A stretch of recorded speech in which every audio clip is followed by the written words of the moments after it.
Y de paso Hola, alcanzo buenas a noches. hacer la propaganda. Hola, buenas noches. Sí, Por favor, necesito que me ayuden a leer versículos, porque como este es un estudio y estamos todos estudiando no solamente el libro de Romanos, sino muchos versículos que son referenciados o que hacen parte, entonces vamos a estar por toda la Biblia. Eh, pues aquí está, bueno, ahí está la presentación. Entonces, bueno, primero quería iniciar, si vamos todos pues a los versículos que hemos estado leyendo y Eli, tú la semana pasada tocaste en el versículo 20 y pues eso nos da como la introducción, como la antesala a lo que vamos a estar hablando en estos siguientes versículos. Si recordamos las características que tú mencionabas y que entre todos mencionamos, hablábamos de la omnipresencia de Dios, de la omnisciencia, de todas esas características invisibles que se ven manifiestas en su eterno poder y su deidad, y como lo que envuelve estas características y las hace evidentes en la creación del mundo. Y si vamos más adelante, decía que no teníamos excusa. No hay excusa, y ahora sí entramos en nuestro siguiente versículo, que es el 21, y que dice, ya que habiendo conocido a Dios, no lo glorificaron como a Dios ni le dieron gracias. Yo quise dividir el versículo en tres grandes partes y por eso tengo esta primera diapositiva acá, que quiere enfocarse en habiendo conocido a Dios, no lo glorificaron como Dios. ¿En qué significa dar gloria a Dios? ¿Qué es o sea, esa gloria? Eh, ¿Cómo podemos glorificarlo como creador y como sustentador? Y pues para tener un poquito más de idea es que tengo estos versículos acá. Entonces, si podemos ir a Salmo 29 y leemos los versículos 1 y 2.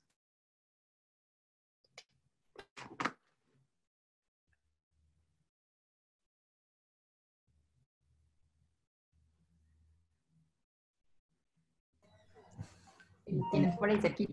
sí, dice Salmo 29, 1 y 2, dice así. Tributad al Señor, oh hijos de Dios, tributad al Señor la gloria y el poder, tributad al Señor la gloria de vida, a su nombre adorad al Señor en la hermosura de su santuario.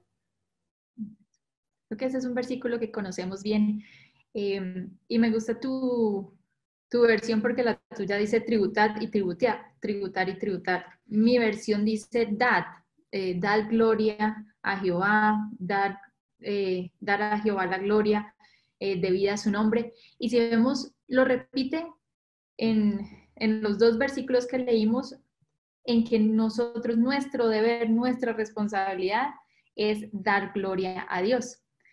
Pero si vamos un poquito más ahora a Apocalipsis 4:11, que es el otro versículo que tenemos ahí.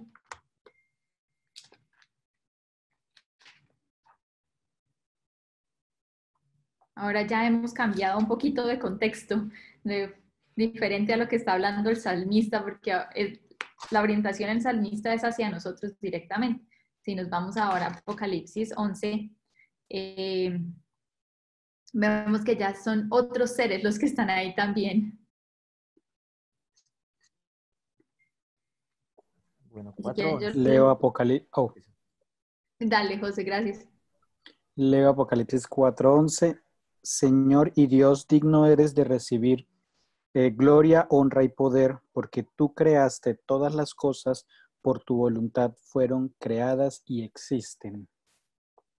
Exacto. Entonces, de estos dos versículos podemos ver que la gloria la damos a Dios por ser creador, pero no solamente nosotros como seres creados, sino todo el universo, y pues en general todo el universo como creación de Dios.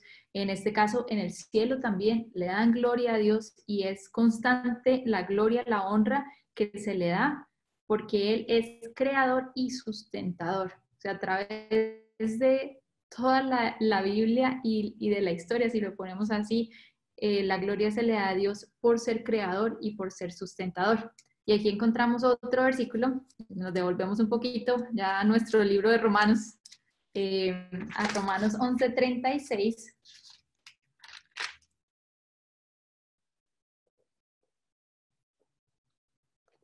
Que este versículo básicamente encapsula lo que yo estaba tratando de decir.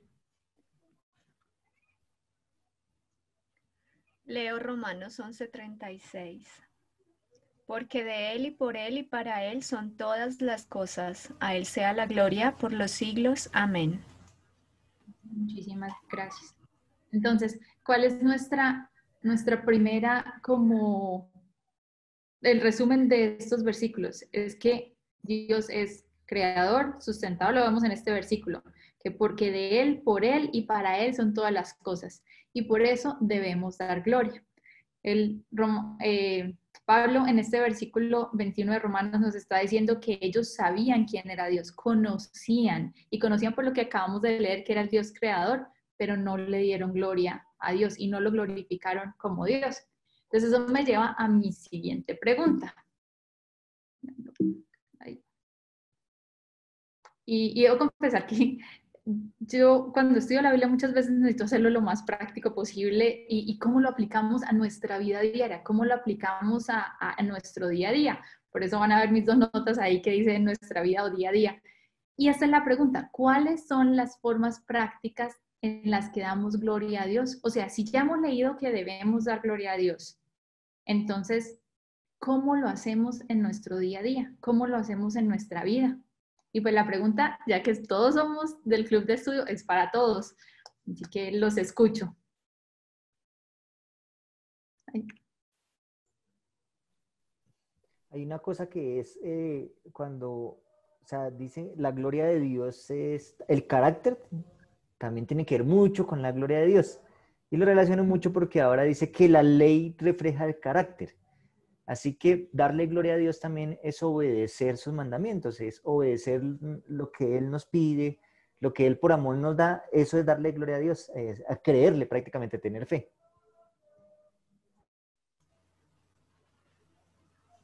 Pensaría también que dar gloria a Dios de forma práctica en nuestra vida, en el día a día, es la forma en la que interactuamos con las personas que nos rodean, ¿no? Sean pues de nuestra familia, amigos, de la iglesia. Creo que esa es una forma también de darle gloria a Dios.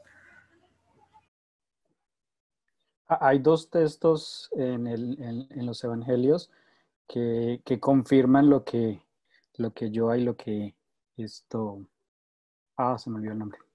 Eliseo acabaron de decir sobre las formas prácticas de dar gloria a Dios. No sé si Martica los tenga y si me la adelante.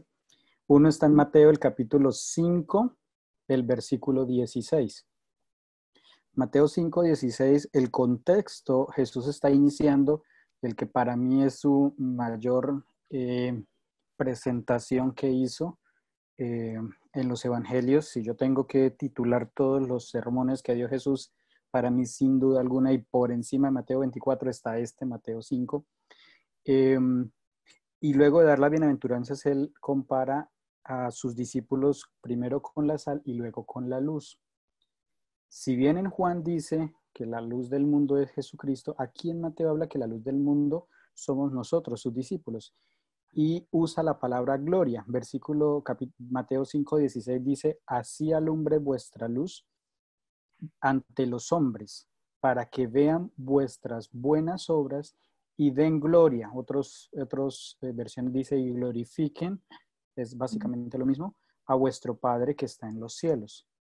Aparentemente, de acuerdo a este versículo, la forma en que yo le doy gloria a Dios es a través de las obras. Que la salvación es por obras, no, ese asunto no es por ahí, ya más adelante en Romanos 3 y 4 lo vamos a ver, pero como decía ahorita Johanna, la forma en que yo me comporto con los demás, de alguna manera es lo que se está refiriendo aquí, dar las buenas obras, reflejar el carácter de Dios, es decir, el carácter expuesto en su ley.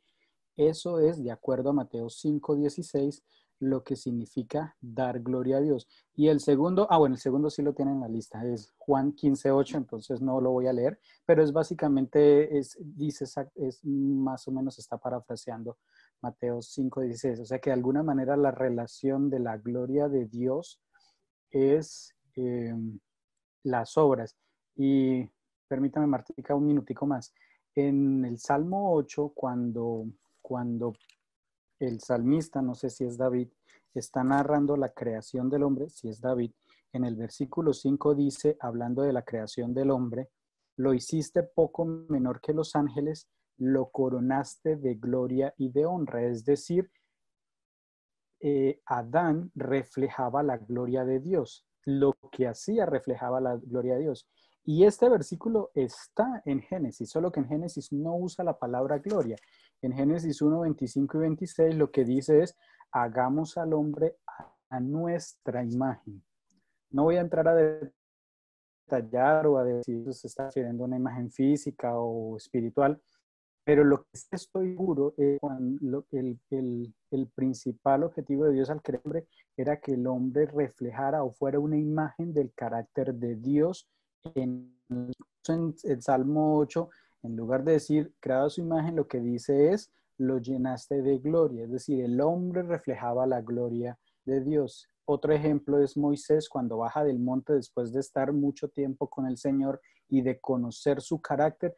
El Éxodo dice que él baja y su rostro estaba resplandeciente, tenía mucha gloria, es decir, estaba reflejando el carácter de Dios. O sea, pareciera que en la Biblia dar gloria a Dios está muy relacionado con reflejar el carácter de Dios en mi propia vida. José, y de una vez si quieres leer Juan 15:8, Okay.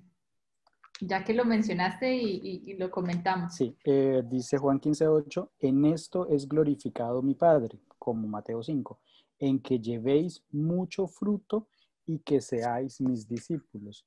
Recuerden que el contexto de este texto es la vid verdadera, que comienza diciendo yo soy la vid verdadera y mi Padre es el labrador, toda rama que en mí no lleva fruto será quitada y poda al que lleva fruto para que dé más fruto. Ese es el contexto de este versículo. En Mateo usa la expresión buenas obras, aquí en Juan 15:8 usa la expresión llevar mucho fruto, que después mismo Pablo usa la expresión, coge la misma expresión de fruto en Gálatas 5 para demostrar la forma en que el verdadero Hijo de Dios refleja el carácter de Dios.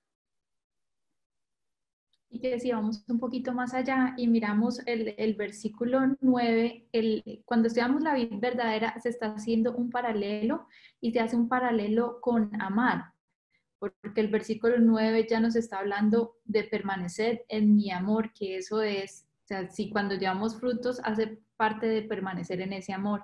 Entonces Juan 15:8 también nos puede llevar a que esos frutos son el amor y nosotros glorificamos a Dios a través del amor, el amar a los demás, el reflejar ese amor de Dios. Entonces por eso también tenía ese Juan 15, o el versículo Juan 15:8 ahí.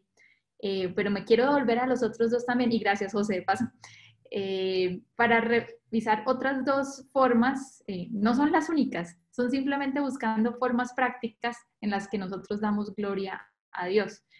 Alguien que desee leer Primera de Crónicas 16 o Primera de Corintios para que lo tengamos ahí listos.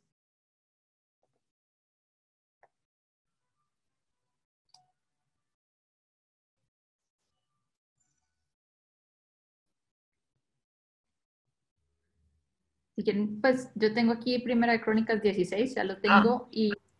Te iba a leer esa. No, Te la leo. Ok, dice, dad a Jehová la honra debida a su nombre, traed ofrenda y venid delante de él, postraos delante de Jehová en la hermosura de la santidad. Me comí el 28. Tributad a Jehová, oh familias de los pueblos, dad a Jehová gloria y poder. Perdón. Ay, gracias, yo. Al revés.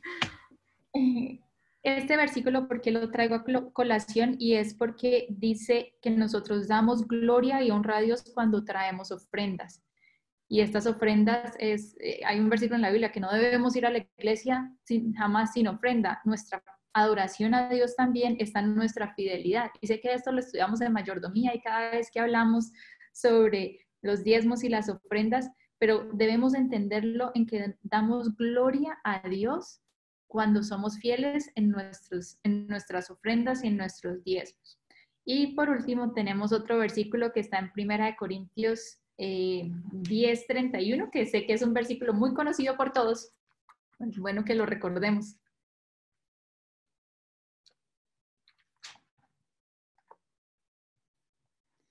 Que incluso si leemos es el subtítulo que aparece en esa porción del capítulo, casi que nos da como esa introducción a estos versículos.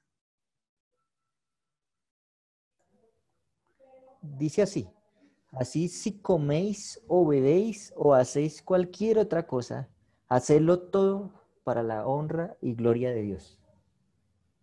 Gracias, Eli. Comer o beber son cosas muy básicas, ¿verdad? Son cosas que hacemos en nuestro diario vivir. Son actividades que hacemos no solamente solo, sino los hacemos en comunidad. Y quisiera llevar esto un poquito más hacia esa aplicación, que en cada momento, en cada cosa que hagamos, debemos tener el enfoque que nuestro motivo, nuestro propósito es dar gloria a Dios. Ya sea que estemos comiendo, haciendo algo tan básico como comer o beber, como lo menciona en este caso el versículo, debe ser todo para la gloria de Dios. Después ese era el objetivo de esta primera parte. Y no sé, alguien si quiera comentar algo más antes que pasemos a la segunda parte. Me quedé un poquito en Juan 15 y continué leyendo y se une a lo que dijimos acerca de la ley. Martica dijo que en el 15:9 habla del amor, pero si vamos al 15:10, entonces ya habla también de la ley, dentro de todo ese mismo contexto de dar gloria a Dios, como lo dijo Eliseo al principio. Si es igual, en el 9 dice: como el Padre me amó, también yo os he amado, permaneced en mi amor. Si guardáis mis mandamientos, permanecéis en mi amor, como yo también he guardado los mandamientos de mi Padre y permanezco en el amor. Entonces ahí se ve nuevamente la correlación entre dar gloria a Dios, las obras, los frutos, el amor, y ese amor que está expresado en su ley, en los mandamientos de Dios. Sí, también retomando lo de la vez pasada, ellos, hablando de ellos, como dice ahí, habiendo ellos conocido a Dios, no lo glorificaron como a Dios. O sea, ellos sabían, porque en el versículo anterior dice: no tienen excusa. Sabían cómo darle gloria a Dios. El problema es que no se la damos, ¿sí? Entonces, ese es el gran inconveniente. Podemos sabernos todo, pero si no lo hacemos, pues de nada nos sirve. Hay algo que, ya que Eliseo tocó el tema de conocer, de la palabra conocer, que está ahí en el versículo 21 de Romanos 1, habiendo ellos conocido a Dios, me puse yo a mirar la palabra conocer, y es interesante que la palabra que usa ahí Pablo para conocer no es la palabra que se usa usualmente para cuando uno hace un estudio juicioso de algo, sino simplemente o las otras palabras que se podían usar es ser conscientes o haber percibido, es decir, como cuando uno medio se da cuenta de algo. O sea, da la impresión de que él no se está refiriendo a que ellos tenían o no se preocuparon por tener un conocimiento, o al menos no lo tenían, no sé cómo será, pero el punto es que la palabra ahí conocido se está refiriendo más como a un conocimiento vago, como eran conscientes o habían percibido a Dios, más no es la palabra que usualmente se usa para definir un conocimiento profundo cuando uno se dedica a estudiar algo así con detenimiento. Creo que eso nos podría llevar a la conclusión de por qué ese conocimiento superficial no dejó esa convicción de por qué dar gloria a Dios o el deber de dar gloria a Dios. Gracias a los dos, gracias Eli y José. Si seguimos con el siguiente parte del versículo, nos dice que ni le dieron gracias. Entonces viene diciendo que no le dieron gloria a Dios y ahora ni le dieron gracias. Yo tengo estos dos versículos acá en Tesalonicenses y en Efesios que nos muestra la importancia de la gratitud. yo sé que lo hablamos y a veces es como un reflejo para nosotros decir gracias y lo decimos como porque somos educados o porque nos dijeron que debíamos dar las gracias, pero si vamos más allá a la raíz de nuestro agradecimiento a Dios, o sea, ¿y qué tan frecuente expresamos nuestro agradecimiento a Dios? Yo sé que muchas veces cuando estamos estudiando, por ejemplo, formas de orar y cómo debería ser como esa estructura de la oración, si empezamos con alabanza y seguimos con agradecimiento, ¿por qué es tan fundamental ese agradecimiento, dar gracias a Dios? ¿Por qué las damos y cuál es el efecto que tiene en nosotros? Entonces, tengo estos dos versículos. Si vamos a Primera de Tesalonicenses, el capítulo 5 y el versículo 18.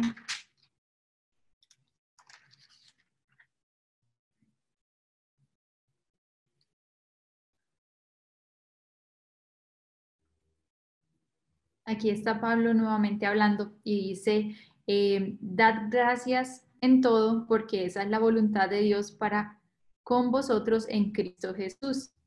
Cuando yo miro mi comentario aquí en la Biblia, en mi comentario dice que la ingratitud es la raíz de la idolatría y la inmoralidad.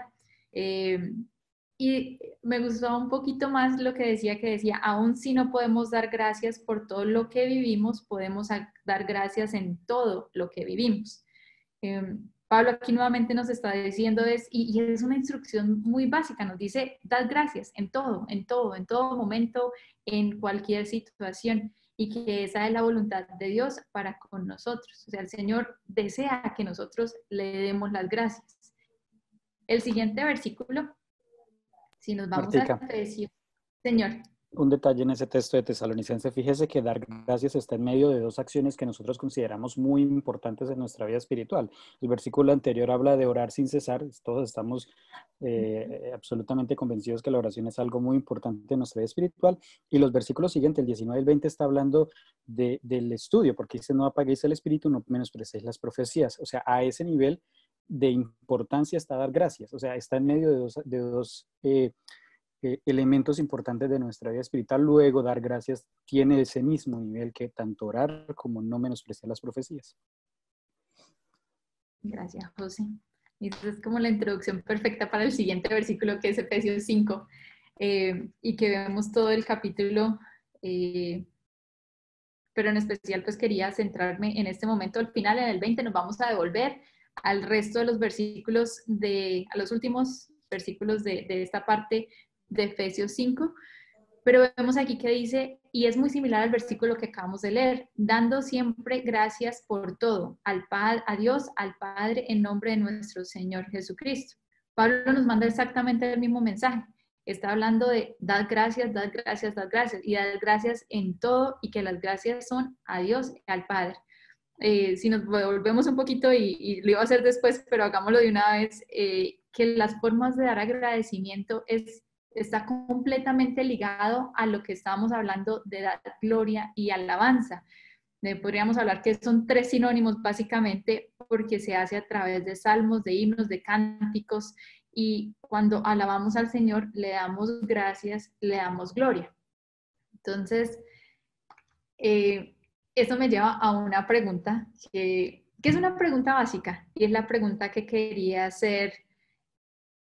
Perdón, antes quería comentarles que agradecimiento no solamente tiene efectos en nuestra vida espiritual, sino que tiene efectos en nuestra vida, en nuestra salud.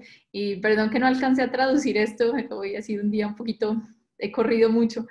Pero básicamente la razón para incluirles esta cita aquí es que sé que ahora está de moda y todo el mundo habla del agradecimiento. Y esto es un estudio que se realizó y que era de la Universidad de California, San Diego, y ellos encontraron que los pacientes que practicaban la gratitud eran pacientes que tenían mejor ánimo, mejor sueño, tengo que subir esto que no me deja ver, menos fatiga.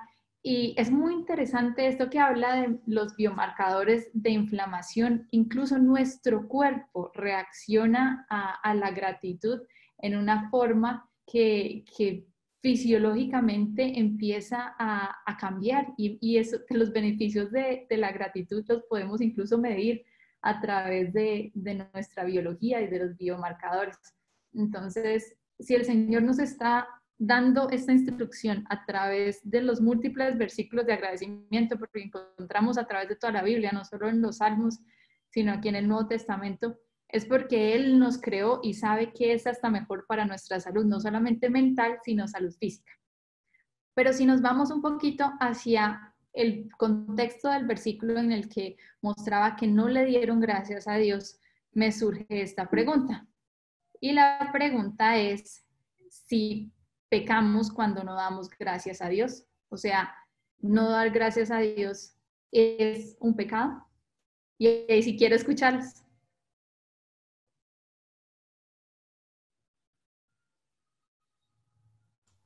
Pues yo pienso a veces que hay muchas cosas que de pronto no necesariamente son pecado, pero nos puede llevar a él, ¿sí? Porque, porque si no damos gracias, no estamos reconociendo que Dios es todo para nosotros, o sea, no estamos reconociéndolo a Él como que nos da algo inmerecido. Realmente no le estaríamos como reconociendo que Él vino y murió por nosotros.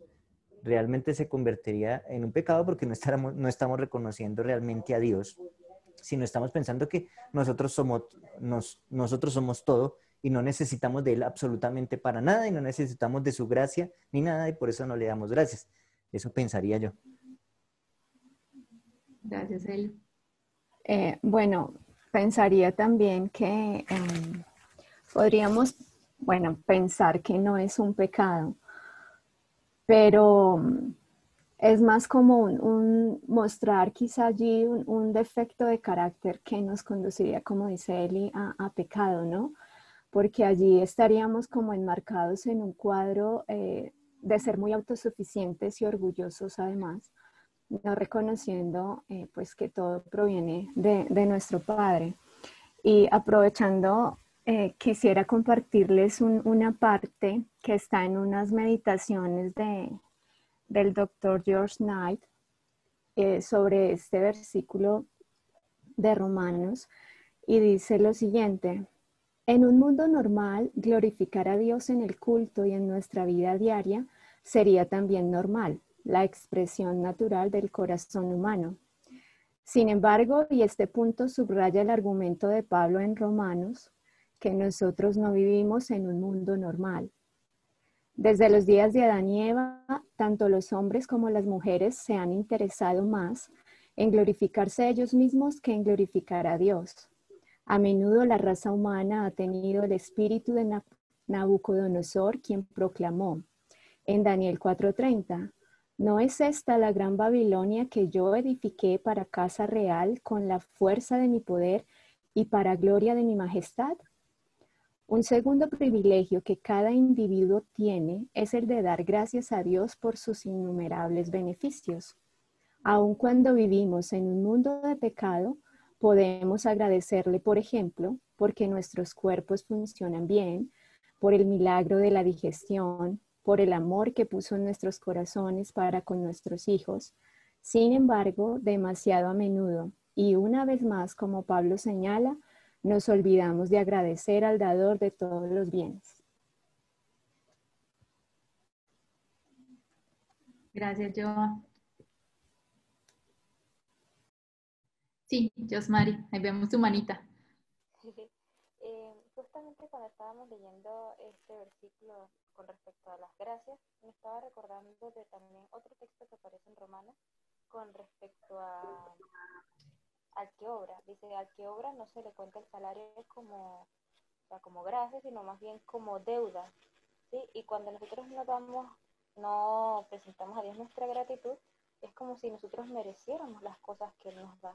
También me recuerdo de otros textos, por ejemplo, lo que Dios hizo por Abraham, las bendiciones que le dio no eran bendiciones que él merecía, pero también las bendiciones que le dio era para que él fuera de bendición para otros, ¿sí? Era como la forma de él retribuir a Dios, la forma de él para mostrar su gratitud, era él siendo bendición para las demás personas. Y también en los evangelios encontramos un episodio donde aparece un deudor que le debía mucho al rey, no podía pagar, le debía una gran cantidad y no podía pagar, así que el rey le perdonó. Y luego que salió de allí, este deudor, ya perdonado, se encontró con, no sé, será un codeudor, alguien que le debía a él, y le decía que le oprimía diciéndole que le pagara lo que le debía, a pesar de que era mucho menos de lo que él le debía al rey. Y lo mandó a la cárcel y creo que quería vender a sus hijos como esclavos. Entonces el rey, cuando se enteró de esto, se indignó muchísimo porque a este hombre a quien él había perdonado, a quien le había hecho algo por lo cual debería sentirse agradecido, hizo algo terriblemente malo y no pudo manifestar esa gratitud en otra persona, ¿sí? Entonces, a pesar de que no era algo que perjudicara al rey, el rey aún así se sintió muy indignado porque la forma de él agradecerle no era pagándole al rey, sino más bien haciendo algo bueno por alguien más, actuando de la misma manera con otra persona. Era su manera de expresar la gratitud. Entonces, bendecirnos, la idea del Señor bendecirnos a nosotros es para que nosotros seamos de bendición. La idea de todas las cosas que Él nos da a nosotros y la forma como Él espera que nosotros manifestemos nuestra gratitud es hacia los demás, porque es lo que a Él le agrada. Entonces, Mari, muchas gracias. Y a Joa también. Yo quisiera llevarlos en esta como cadena y empezar con egolatría. Si estamos viendo los versículos que acabamos de revisar, tanto el 20 como el 21 e incluso el 22, estamos hablando de estar completamente centrados en nosotros mismos o en ellos mismos, como está hablando el capítulo, porque dejaron de darle la gloria a Dios y dejaron de agradecerle a Dios. Esto lo lleva a la idolatría y no es porque me quiera adelantar de los estudios de las próximas semanas, pero ese ya es versículo 23. Y si vamos al 24 e incluso 25, ya lleva a una inmoralidad en todo lo que está describiendo Pablo acá. Y es como una escalera. Empezamos entonces con lo que describe que se olvidaron de lo que conocían de Dios, de dar gloria a Dios, de dar gracias a Dios, y se va aumentando y se va aumentando hasta que llegamos a lo que describe más adelante en el capítulo y que muchos de nosotros diríamos, pues esto es terrible, lo que ya va describiendo el 27 y más adelante en estos versículos, pero arranca aquí y eso es lo que él también nos quiere mostrar en este momento, es que cuando nosotros dejamos y nos olvidamos de nuestro Creador, de quiénes somos y cuál es nuestro deber de dar gloria a Dios y de agradecerle por ser nuestro sustentador y nuestro redentor, empezamos a caer en esta escalera. Y nos lleva aún más a este versículo, a la continuidad del versículo que dice que se envanecieron en sus razonamientos y su necio corazón fue entenebrecido. Yo quería compartir con ustedes un par de citas que encontré y cuando yo empezó a leer del devocional de George Knight, pensé que ibas a continuar, pero aquí hay otro pedacito de ese devocional para que ya sientan que leyeron por lo menos ese día. Esto es del mismo, cuando está describiendo este versículo y dice que uno de los primeros resultados del pecado es que ofusca el pensamiento, minimiza su eficacia, entonteciendo al individuo, en sus razonamientos y oscureciendo la mente. Entonces, vemos que básicamente él está traduciendo hasta cierto punto lo que el versículo está diciendo. El pecado nos ofusca el pensamiento, minimiza la eficacia del pensamiento y lleva más allá de la palabra que él utiliza ahí que dice entonteciendo y oscureciendo la mente. Para los que muy juiciosamente han estado utilizando la aplicación de My Bible y que revisamos el comentario bíblico en esta aplicación, esto lo encontrarán ahí. Decía que los hombres se habían hundido tan profundamente en la ignorancia y el pecado que su mente se había entenebrecido y era insensible. Y quiero que como que recordemos ahí esa palabra insensible. porque esto es lo que nos lleva a que no seamos capaces de entender la verdad. El propósito de Satanás en el gran conflicto ha sido producir siempre tal entenebrecimiento. Dios ha dado a cada hombre individualidad, la facultad de pensar y de hacer. Y continúa más adelante diciendo que la salvación depende del recto ejercicio y el desarrollo de esa facultad al elegir tener fe en Dios y obedecer su voluntad. Por lo tanto, durante como 6.000 años, el propósito deliberado de Satanás ha sido debilitar y destruir esta facultad que tiene su origen en Dios para que los hombres lleguen a ser completamente incapaces de reconocer, recibir y practicar la verdad. Entonces vemos que este envanecimiento de los razonamientos y cómo el corazón se va es no solamente entenebrecido, pero se vuelve un corazón de piedra, literalmente. Como dice el versículo, ha sido el propósito de Satanás para que nosotros ya no seamos capaces de discernir la verdad, que no seamos capaces de seguir tampoco los lineamientos que Dios ha dejado a través de su ley y en su palabra. Y pues si vamos más allá, eso nos lleva a que no seamos capaces de revelar la gloria de Dios, de reflejarla y que no podamos ser lo que hablábamos del carácter de Dios a otras personas que lo podamos reflejar, porque nuestra mente pues está totalmente entenebrecida. Quisiera escucharlo. ¿Qué piensan de esta segunda parte del versículo que estamos estudiando?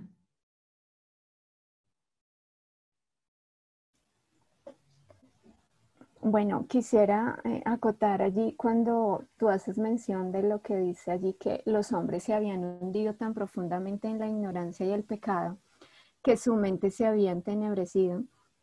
Recuerdo que en la lectura que hemos hecho del libro Mente, Carácter y Personalidad, pues que obviamente hace mucho enfoque en todos los aspectos que afectan, benefician a nuestra salud mental, ¿no? Y a nuestra mente, que pues es digamos así como el punto principal de nosotros. Algo que mencionaba mucho en el tomo 2 es el asunto de nuestro manejo de nuestro yo, ¿no? Y creo que dentro de esa cuestión de estar profundamente en la ignorancia y el pecado es que precisamente nosotros como seres humanos somos muy dados, y pues tú hace un momento lo mencionabas, a la egolatría, y pues eso hace énfasis al tener nosotros como tan pendiente de nuestro yo, ¿no?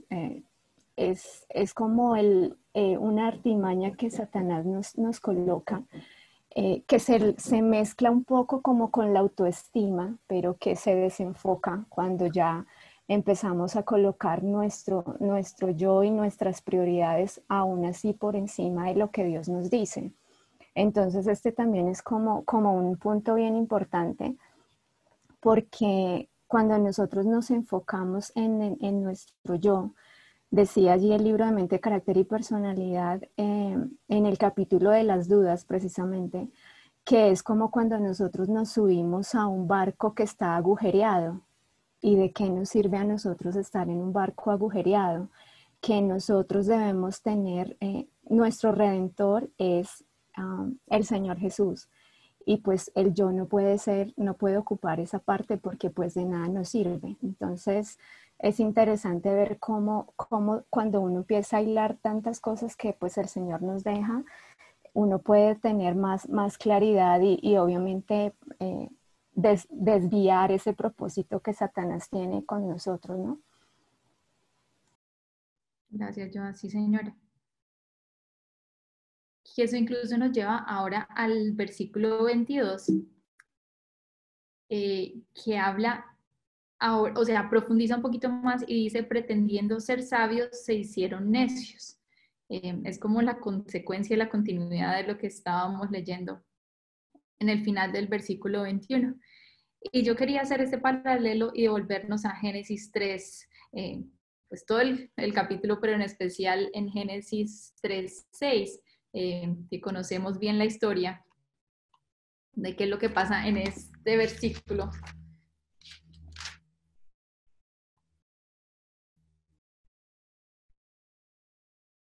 Y voy a leerlo, dice, al ver la mujer que el árbol era bueno para comer, agradable a los ojos y deseable para alcanzar la sabiduría, tomó de su fruto y comió, y dio también a su marido, el cual comió al igual que ella. Sé que no necesito explicar mucho qué está ocurriendo en este versículo porque lo conocemos, pero Eva estaba buscando sabiduría. Ese ha sido desde el principio como ese deseo como humanos de ser más sabios, de alcanzar mayor conocimiento, de alcanzar mayor sabiduría. Y vemos que esto fue la mentira que utilizó Satanás para inducir al pecado.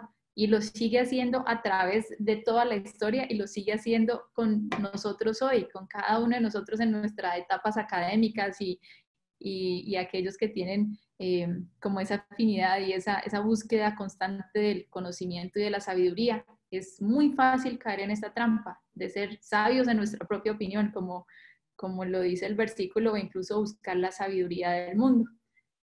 Y pues para no detenernos mucho en este, porque sé que ya nos quedan pocos minutos, quisiera ir hacia dónde encontramos la verdadera sabiduría. Y yo sé que ustedes conocen muy bien estos versículos también de Proverbios 1:7 y lo podemos recitar de memoria, lo mismo Santiago 1:5. Pero por eso quería también hacer énfasis en Efesios 5 y si vamos del 15 al 20. Y voy a ir primero ahí y después los otros dos, Proverbios 1:7 y Santiago 1:5 los podemos recitar o también les queda de tarea para quienes deseen buscarlo más tarde.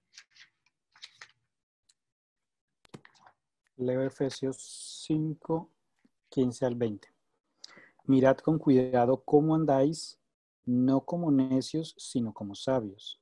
Aprovechad bien el tiempo, porque los días son malos. Por tanto, no seáis insensatos, sino entendidos de cuál es la voluntad del Señor. Y no os embriaguéis con vino, que conduce al desenfreno, antes sed llenos del Espíritu. Hablad entre vosotros con salmos, himnos y canciones espirituales, cantando y alabando al Señor con todo el corazón. Siempre dad gracias con todo al Dios y Padre, en el nombre de nuestro Señor Jesucristo. Gracias, José. Y más claro, nos lo deja ahí diciendo que no seamos necios, sino que seamos sabios y la siguiente palabra es aprovechando bien el tiempo. Ahora que yo estaba hablando de mente, carácter y personalidad, ahora que estamos leyendo eventos de los últimos días, creo que sabemos que los días no solamente son malos, sino que son cortos y que el tiempo que tenemos es muy poco. Entonces la pregunta es en qué estamos aprovechando nuestro tiempo, qué estamos haciendo con los pocos días y los días que tenemos y cómo esto nos puede hacer sabios. Y más adelante, nuevamente nos recuerda que debemos ser agradecidos, que debemos alabar, que debemos en todo momento estar con himnos, cánticos espirituales y que nuestro corazón, así como teníamos el lema cuando estábamos en Cristales, tener una canción en el corazón. ¿Qué tanta importancia tiene esto para ser sabios? Porque esto es la base de la sabiduría. Y yo tenía estas dos citas que creo que las puedo leer antes de escucharlos y que podamos comentar un poquito más. La primera es, sale toda, esta está en El Camino a Cristo, que es la página 90, y dice, no hay ninguna cosa mejor para fortalecer la inteligencia que el estudio de de las Santas Escrituras. Ningún otro libro es tan potente para elevar los pensamientos, para dar vigor a las facultades, como las grandes y ennoblecederas verdades de la Biblia. Si se estudiara la palabra de Dios como se debe, los hombres tendrían una grandeza de espíritu, una nobleza de carácter y una firmeza de propósito que raramente pueden verse en estos tiempos. Creo que no hay mucho que explicar por la contundencia de esta cita, pero ahí está el secreto. O sea, si tenemos esa pregunta de cómo podemos ser sabios, cómo podemos salir de esa mente llena de tinieblas que estábamos mencionando previamente, y que incluso en el versículo 14 de Efesios, cuando está diciendo despiértate, tú que duermes, este versículo incluso se puede aplicar a nosotros cuando estamos en esa sueño espiritual, en esa hasta cierto punto torpeza espiritual, porque es que nuestra mente no ha estado en contacto con las Santas Escrituras, porque nuestros pensamientos no han sido elevados y por eso aquí encontramos el secreto. Necesitamos para dar vigor a las facultades, para que podamos comprender y salir de esos engaños constantes que el enemigo nos pone, son la lectura y el estudio, así como lo estamos haciendo esta noche, de la palabra de Dios. Y la otra cita que tenía es esta que dice, el estudio de la Biblia ennoblecerá como ningún otro estudio el pensamiento, los sentimientos y las aspiraciones. Da constancia en los propósitos, paciencia, valor y perseverancia. También refina el carácter y santifica el alma. Un estudio serio y reverente de las Santas Escrituras, al poner la mente de quienes se dedican a él en contacto directo con la mente del Todopoderoso, daría al mundo hombres de intelecto mayor y más activo, como también de principios más nobles, los que pueden resultar de la más hábil enseñanza de la filosofía humana. Y dice, la entrada de tus palabras alumbra a los simples, da inteligencia. Esto es una versión un poquito diferente de la que estamos acostumbrados de Salmos 119, 130, pero también ese mismo Salmo lo dice, que lámpara es a tus pies, lámpara es a mis pies tu palabra. Entonces encontramos ahí básicamente el secreto. ¿Cómo que podemos ser sabios? Es a través del estudio de las Escrituras. Entonces voy a dejar de compartir pantalla un minuto para volver aquí a que todos nos podamos escuchar y ver un poquito, porque si nos quedan 10 minutos en los que podemos no solamente como concluir estos 2 versículos que estudiamos hoy, sino escucharlos, escuchar qué piensan y sus comentarios. Esos textos que leías de Lina, ella está citando precisamente a Pablo, en un texto que también es muy conocido, 2 de Timoteo, capítulo 3, desde el versículo 14. En cambio, tú persiste en lo que has aprendido y te persuadiste sabiendo lo que aprendiste y que desde niño conoces las sagradas escrituras, las cuales te pueden hacer sabio para la salvación mediante la fe en Jesús. Y el 16 es muy conocido, toda la escritura es inspirada por Dios y útil para enseñar, reprender, enmendar e instruir en justicia. Y básicamente esos 4 verbos, enseñar, reprender, enmendar e instruir en justicia, 1, 2, 3, 4, 5, 4, esto es lo que encierra el concepto de la sabiduría con respecto que se encierra, pues que se explica en la Biblia. Escuchaba hace poco un podcast sobre esto de la Biblia y la persona que estaba teniendo el tema decía, a veces nosotros vamos a la Biblia buscando normas. Muestre a ver qué es lo que puedo y qué es lo que no puedo hacer. Muestre a ver dónde es el límite, qué puedo hacer para no pecar o qué acciones que hago es pecado, ¿no? Y de alguna manera la Biblia no es eso. La Biblia es esto. La Biblia es un libro que a medida que lo vamos estudiando, el objetivo que Dios quiere con nosotros es hacernos sabios. ¿Y qué significa hacernos sabios? No es otra cosa que nos ayude a tomar buenas decisiones. El texto que dice Jesús, creo que es en Juan el capítulo 8, que es muy conocido, dice, conoceréis la verdad y la verdad os hará libre. Ese concepto de libertad que está explicando el Señor, yo lo veo en el sentido de que yo lo vería como un sentido de madurez, es decir, cuando yo entiendo perfectamente cuál es el carácter de Dios, cuáles son sus principios y cuál es su plan para conmigo, que eso es hacerme sabio, que eso se obtiene a través de las escrituras, soy libre. ¿En qué sentido soy libre? Soy libre de tomar decisiones sabias. El Señor espera que nosotros seamos como personas grandes. De hecho, Pablo dice, dejen de ser niños y compórtense como grandes. Y para eso hay que estudiar la palabra. ¿Y qué significa comportarse como grandes? Ser sabios en nuestras decisiones, ser responsables en nuestras decisiones y alcanzar una madurez espiritual en cada una de las cosas que hacemos. Eso para mí significa ser sabios basado en la escritura y que precisamente es lo que al parecer no está sucediendo en Romanos 1, en lo que estamos leyendo de Romanos 1, porque dice que se jactaron y ahí viene nuevamente la cuestión de jactarse lo que hablamos, el orgullo es de alguna manera como el principal, o no sé si el peor pecado, porque no sé si están clasificados, pero de alguna manera sí es como la raíz de muchos pecados en plural.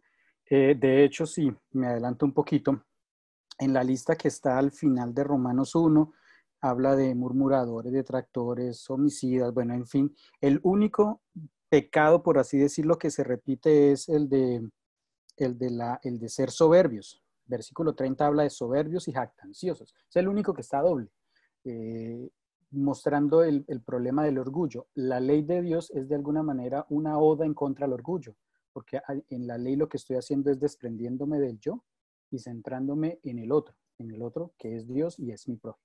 Entonces, para mí es eso sabiduría, poder tener esa madurez espiritual de ser sabio al vivir mi vida y al tomar mis decisiones de acuerdo a los principios que Dios quiere para mí. Gracias, José. Yo me quedé meditando en lo que dijo Josmar, hizo una pregunta y habrá un punto en el que estos efectos son irreversibles. Cuando hablábamos de las gracias y también pues en el versículo 22, jactándose, sí, lo que decían ahorita del orgullo, del egoísmo, sí. Y pienso que llega un punto en el que cuando uno empieza a hacer mucho unas cosas se convierte, pues dicen, en un hábito, ¿no? Igual las cosas malas, si yo hago cosas malas se convierten en un hábito y después va a ser mucho más difícil salir de él. De hecho, a veces puede ser hasta irreversible, como dice Josmari, será irreversible, puede volverse irreversible en el punto en el que de pronto yo calle la voz del Espíritu Santo, ¿sí? Porque Dios siempre tiene la oportunidad de cambiar mi vida, pero está en mí hacerlo o no, ¿sí? Y en algún momento yo, pues antes de tener de novio a la Mona, con la que es mi esposa ahora, yo tenía una relación un poco tóxica, ¿sí? Y cada vez como que me decían más y yo como que menos, ¿sí? Y yo pensé que, o sea, que todo estaba bien hasta que realmente Dios como que entra en tu vida y te hace reaccionar y tiene un cambio de esa relación o tiene un cambio uno también de comportamiento o como que Dios se mete y uno dice o decido o no decido o qué hago aquí, ¿sí? Finalmente uno es el que toma la decisión y siempre hay un punto en el cual uno puede retornar. Cada vez es más difícil cuando yo hago más cosas y de hecho el pecado entró al cielo por el orgullo, el egoísmo, Satanás. Y Satanás, pues, tal vez en algún momento tuvo que arrepentirse, pero no, él se fue hasta el fondo y cada vez fue peor y ahorita, pues, cada vez se está haciendo peor. Y bueno, si yo callo la voz del Espíritu Santo, sí se puede volver irreversible porque definitivamente yo no vuelvo atrás, sino que cada vez lo que hago es empeorar en lugar de volver. Entonces, esa gratitud que yo doy, ¿sí? Esa gratitud que yo doy en algunas personas, o por lo menos, como decía Martica, cuando empezó a veces por educación, ¿sí? Yo voy a la tienda y digo gracias y pagué porque me diera algo y pues era que tenía que dármelo, no era porque realmente no lo merecía. Pero ¿qué pasa cuando dan más allá? No solamente te da la cosa, sino te da más cosas, te atiende bien, te da un valor agregado, ¿sí? Y ese es Dios, te da algo más, ¿sí? Pero cuando tú no valoras eso, pues lo que estás haciendo es diciendo como que no me interesa lo que me dio, no, yo soy solo, sí, me jacto de mí mismo, ¿sí? Yo lo puedo solo, o sea, me lo dio, pero pues si no me lo hubiera dado la misma, me hubiera dado, ¿sí? Entonces, de esa manera, estos dos textos se enroscan como en algo muy bonito de esa gratitud a Dios y de ese egoísmo que yo puedo tener, que como dice Josmari, puede volverse irreversible si en algún momento yo simplemente tengo mi orgullo y mi ego tan alto que en ningún momento pienso que fue Dios el que lo dio, sino que mi conocimiento y mi sabiduría hacen que estas cosas sucedan. Para contestar un poquitico también a la pregunta de Josmari, que la verdad no la había leído y me parece muy interesante. La respuesta corta es, pues para eso está el libro de Romanos. Si se lee completo, cuando leamos completo, o si quieres, Josmari, échale una revisadita al Romanos desde el capítulo 18 hasta el capítulo, perdón, del versículo de 1:18, que fue cuando empezamos la ira de Dios, hasta el 3:20, pareciera un panorama sombrío. Ahí es donde están los famosos textos: no hay justo ni aun uno, 3:10, 3:11, no hay quien entienda, no hay quien busque a Dios, el 3:12, todos se desviaron y se echaron a perder. En fin, que viene esa descripción desde el 1, donde está hablando de ellos, y tal vez más adelante explicamos por qué en el 1 habla de ellos. En el capítulo 2, que habla de tú, se está refiriendo a alguien específico porque parece que cambia la persona. Capítulo 2 cambia la persona con la que se está dirigiendo y le dice, bueno, ahora tú que juzgas a esto del primer capítulo, tú también estás en lo mismo. O sea, ellos también están igual. Y cuando va al tercero ya habla de una sociedad en general, todos se perdieron, no hay quien entienda, no hay quien busque a Dios. Y parece el panorama sombrío, y viene Romanos 3:21, arranca con un pero ahora. Y de ahí en adelante, no vamos a entrar a estudiar esos textos porque no hay tiempo y es más adelante, pero entonces de ahí en adelante comienza Pablo a explicar, bueno, todo lo que está en los primeros versículos es cierto, pero ahora, y vamos a ver que sí, que lo que precisamente Dios está buscando y lo que Pablo busca enseñar en este libro de Romanos es que a pesar de la situación de un mundo que ha decidido no conocer a Dios, Dios busca o está actuando de maneras que está buscando la solución. Claramente sí va a llegar un punto en el que, como dice Eliseo, quienes simplemente decidan no escuchar más la voz de Dios, pues simplemente no va a haber punto para que se vuelvan, no porque Dios no quiera, sino porque somos nosotros mismos los que tomamos esa decisión. Pero al menos por parte de Dios, sí hay un punto de regreso. Y es precisamente de lo que se trata el libro de Romanos. Gracias, José y Eliseo. Y incluso para complementar el final de esa pregunta, si recordamos algo que estudiamos en la lección de escuela sabática la semana pasada, el endemoniado de Gadara, que había llegado a un punto tan espantoso, o sea, que incluso él se cortaba a sí mismo. Y bueno, la descripción en general, pero fue el contacto con Jesús, incluso ese deseo de seguirle y de reflejar lo que vio en Jesús y pues el milagro de haber sacado de él todos los espíritus que tenía y la transformación, que en este caso pues fue instantánea, pero esa transformación tan hermosa que ocurre de también el llamado a testificar y que ocurre en nosotros cuando empezamos a reflejar ese amor que viene de Dios. Entonces, ese punto que podríamos decir que era irreversible en el que estaba esta persona fue totalmente transformado y cambiado con el encuentro con Jesús y con esa misión en su vida. Entonces, pues creo que son las 8:01, así que Eli, no sé si alguien tiene algún otro comentario o si debemos ir cerrando. O pregunta o algo que deseen agregar. El punto de retorno es Jesús y está en el ejemplo del endemoniado. El momento en el que hubo el cambio fue cuando se encontró con Jesús, y precisamente lo que va a presentar Pablo en Romanos es al dueño del Evangelio, a Jesucristo. Él es el punto de retorno. Gracias, José. Total, sí. Sin Jesús nos volvemos ahí sí irreversibles. O sea, Jesús es el que tiene, el que tiene el poder de dar reversa a las cosas. Nosotros no vamos a poder. Muchas gracias, Martica, por dirigir el estudio. Muchas gracias a todos por la participación. Y bueno, vamos entonces a darle el paso a José, que nos va a tener la oración entonces final en esta noche. Gracias, Eliseo. Inclinemos el rostro, vamos a orar. Nuestro Padre que estás en el cielo, como aprendimos hoy, te damos gracias, Señor, porque las bendiciones, aunque se nos vuelven cotidianas, sabemos que vienen de parte tuya, Señor. Solo hecho que nos des la vida, que nos des tantas bendiciones, es señal de tu amor para con cada uno de nosotros, Señor. Gracias también porque en tu palabra podemos encontrar sabiduría que nos hace ser libres en cuanto a las decisiones que debemos tomar, sabiduría que nos hace ser maduros en nuestra vida espiritual, Señor. Gracias por esta hora en la que podemos todavía en libertad reunirnos, así sea de forma virtual, para aprender un poco más de ti, Señor. Bendice a cada uno de los que nos encontramos aquí, que estas palabras que hemos estudiado hoy queden grabadas, pero que no solo en la mente, sino también se conviertan en acciones en nuestra vida para glorificar tu nombre, Señor. En este momento que vamos a dormir, Señor, también estamos seguros de que tú vas a estar con nosotros durante esta noche, que podremos estar el próximo martes con tu compañía en otro nuevo estudio. Oramos en el nombre de nuestro Señor Jesucristo. Amén.